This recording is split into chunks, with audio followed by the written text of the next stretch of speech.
आज ज्येष्ठ शुक्ला निर्जला एकादशी। अनेक एकादशियों का महत्व समझाने के बाद ज्येष्ठ शुक्ला एकादशी की कथा प्रसंग की रोचकता के साथ सूत जी ने 88,000 मुनियों से कही। श्री सूत जी बोले, एक बार पांडु पुत्र भीमसेन ने अपने पूज्य पितामह व्यास जी के सामने यह प्रश्न रखा। भीमसेन कहने लगे कि हे पितामह, भ्राता युधिष्ठिर, माता कुंती, द्रौपदी, अर्जुन, नकुल और सहदेव सब एकादशी का व्रत करते हैं। वे मुझे भी व्रत करने को कहते हैं, परंतु मेरा उत्तर है, मैं कहना चाहता हूँ कि मैंने विधिवत भगवान की पूजा की है, दान भी देता हूँ, परंतु भोजन के बिना नहीं रह सकता। व्यास जी ने यह सुनकर कहा, हे भीमसेन, यदि तुम नरक को बुरा और स्वर्ग को अच्छा समझते हो तो प्रति महीना की दोनों एकादशियों को अन्न मत खाया करो। अपने पितामह व्यास का कथन सुनकर भीमसेन ने कहा, हे पितामह, मैं तो पहले ही कह चुका हूँ कि मैं भूख सहन नहीं कर सकता। मेरे पेट में वृक नाम की अग्नि है, इसलिए मैं भोजन के बिना नहीं रह सकता। भोजन करने से वह पेट की अग्नि शांत रहती है, इसलिए पूरा व्रत तो क्या, एक समय का भी मेरे लिए कठिन होगा। अतः आप मुझको कोई और सा उपाय बताइए।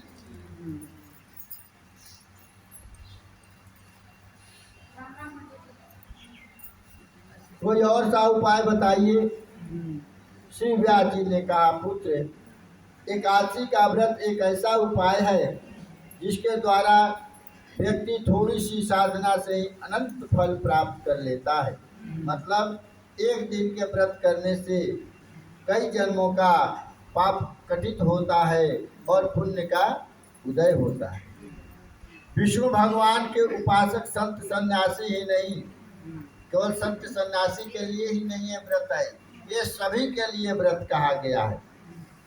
सामान्य जन भी वर्ष भर प्रत्येक मास के प्रत्येक महीना के हर पक्ष की एकादशी का व्रत रखते हैं। इतना ही नहीं, अधिक मास में आने वाली एकादशियों का भी व्रत करते हैं। प्रत्येक एकादशी का अपना महत्व है। नरक यातना से बचने के लिए एकादशी व्रत तो करना ही चाहिए। धर्मशास्त्र और कर्मकांड के ज्ञाता श्री व्यास जी के वचन सुनकर भीमसेन भयभीत हो गया और कांप कर कहने लगे कि मैं क्या करूं, महीना में 2 व्रत तो मुझसे नहीं होगा। तब व्यास जी ने कहा कि पुत्र, फिर एक वर्ष में एक एकादशी का व्रत तो कर लोगे। अगर दोनों पक्ष में नहीं हो रहा है, महीना में भी नहीं हो रहा है, तो आप एक वर्ष में कर लो। वर्ष में एक व्रत करने का प्रयत्न अवश्य करूँगा। वह अपना शीश हिलाया, सिर को हिलाया, स्वीकृति दिया। भीमसेन बोला, हाँ, वर्ष में एक व्रत करने का प्रयत्न अवश्य करूँगा। व्यास जी बोले, वृक और मिथुन की संक्रांति के बीच ज्येष्ठ के शुक्ल पक्ष की जो एकादशी आती है, उस एकादशी का नाम निर्जला है। तुम उस एकादशी का व्रत करो। इस एकादशी के व्रत में स्नान और आचमन के सिवा जल वर्जित है। आचमन भी कितना होना चाहिए? 6 बार ही, 6 माह से आचमन होना चाहिए। आचमन में 6 माह से जल से अधिक नहीं होना चाहिए, अन्यथा जल मद्यपान हो जाता है, मतलब मदिरा के समान होता है। कुछ भी खाने से व्रत का पुण्य नष्ट हो जाता है। यदि प्रति एकादशी को सूर्योदय से लेकर द्वादशी का सूर्योदय तक, उसमें कथा में भी आया है कि एकादशी के सुहास के सूर्योदय से लेकर के कल सूर्योदय तक कुछ भी खाने पीने नहीं चाहिए। यदि प्रति एकादशी को सूर्योदय से लेकर द्वादशी को सूर्योदय तक जल ग्रहण न करे तो उसे सारी एकादशियों के व्रत का फल प्राप्त होता है। द्वादशी को सूर्योदय से पहले उठकर स्नान आदि कर ब्राह्मणों को दान देना चाहिए। इसके पश्चात निराहार और सुपात्र ब्राह्मण को भोजन कराकर आप भोजन कर लेना चाहिए। इस निर्जला एकादशी का फल एक वर्ष की संपूर्ण एकादशियों के फल के बराबर होता है। एक वर्ष में 26 एकादशी अधिक महीना को लेकर के माना गया है। तो 26 एकादशी का पुण्य जो है इस व्रत में समाहित होता है। इस व्रत में 26 एकादशियों का पुण्य आ जाता है। इसलिए कहा गया है इस निर्जला एकादशी का फल एक वर्ष की संपूर्ण एकादशियों के फल के बराबर होता है। व्यास जी कहने लगे, हे भीमसेन, यह मुझको स्वयं भगवान ने बताया है। इस एकादशी का पुण्य समस्त तीर्थों और दानों से अधिक है। केवल एक दिन के लिए मनुष्य निर्जल रहने से पापों से मुक्त हो जाता है। जो मनुष्य निर्जला एकादशी का व्रत करते हैं उनको यमदूत आकर नहीं घेरते हैं। विधि विधान से व्रत करने वाले को भगवान के पार्षद स्वर्ग ले जाते हैं। हे पुत्र, संसार में सब एकादशियों में श्रेष्ठ निर्जला एकादशी का व्रत है। इसलिए यत्न के साथ इस व्रत को करना चाहिए। उस दिन ओम नमो भगवते वासुदेवाय, आप लोग भी बोलिए, ओम नमो भगवते वासुदेवाय, ओम नमो भगवते ओम नमो भगवते वासुदेवाय। इस मंत्र का उच्चारण करना चाहिए और गौ का दान करना चाहिए। इस प्रकार व्यास जी का आज्ञा अनुसार भीमसेन ने इस व्रत को किया। इसलिए इस एकादशी को भी भीमसेनी या पांडव एकादशी भी कहते हैं।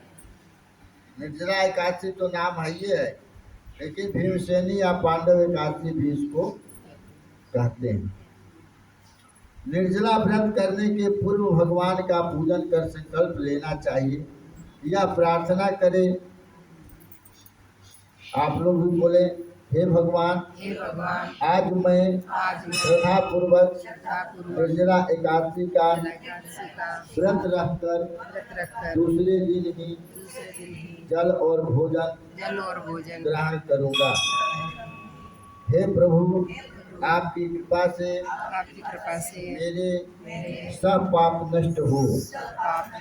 इस दिन जल से भरा हुआ, आप सुनो, बोलना नहीं है, इस दिन जल से भरा हुआ घड़ा वस्त्र से ढक करके स्वर्ण आदि सोना आदि के दान के साथ सुपात्र ब्राह्मण को देना चाहिए। सुपात्र और कुपात्र दो होते हैं। सुपात्र मतलब अपने कर्मों पर जो है, जो मांस मदिरा वगैरह नहीं करते, वो सुपात्र है। और कुपात्र है तो सभी चीज खाने में श्रद्धा रखते हैं, वो कुपात्र। उनकी वो तम्बाकू उसमें नहीं आता है, उसमें नहीं आता है, मांस मदिरा में नहीं आता है।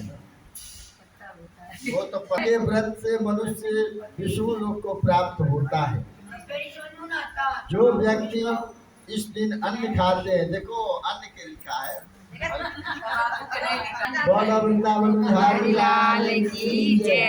जो व्यक्ति इस दिन अन्न खाते हैं विष्णु भगवान की कृपा से वंचित रहते हैं। हे भीमसेन, श्रद्धा पूर्वक इस व्रत को करने वालों को भगवान का पूजन, गौदान, ब्राह्मणों को मिष्टान और दक्षिणा तथा जल से भरे कलश का दान अवश्य करना चाहिए। निर्जला के दिन अन्न, वस्त्र, पात्र, उपाना, उपाना मतलब जूता को कहा गया है, उपाना आदि का दान भी करना चाहिए।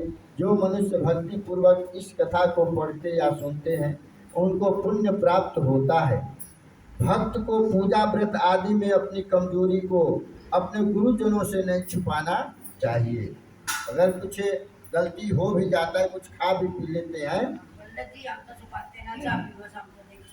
तू खाली मुरारी को बता दिया कर, उन पास फलदायी होता है, उन पर किया विश्वास फलदायी होता है।